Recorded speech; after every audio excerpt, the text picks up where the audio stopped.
சென்னை அடையாறு அருகே வழக்கறிஞர் தாக்கப்பட்ட சம்பவத்தில் தொடர்புடைய 9 பேர் கைது செய்யப்பட்டுள்ளனர். சென்னை கொட்டிவாக்கத்தை சேர்ந்த வழக்கறிஞரான ஜஸ்டின் என்பவருக்கும் அருள் ஸ்டீபன் என்பவருக்கும் இடையே கருத்து வேறுபாடு இருந்து வந்ததாக கூறப்படுகிறது.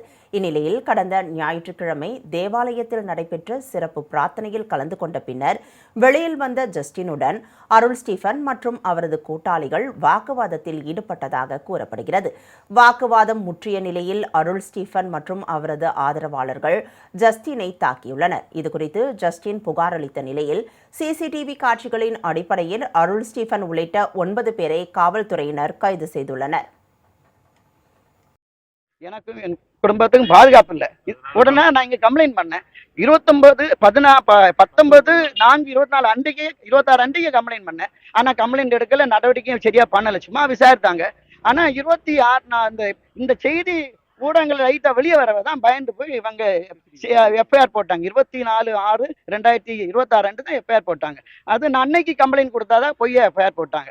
அதனால எனக்கு அதுக்கு பிறகு இந்த சம்பவத்துக்கு பிறகு பலவிதமான மிரட்டல்களும் கொலை அச்சுறுத்தல் எனக்கு குடும்பத்துக்கு நேராக வருது. அது மட்டும் என் நண்பர் வருது. அதனால தான் நான் உங்களுடைய உதவி நாடி உங்கள்கிட்ட வந்திருக்கேன்.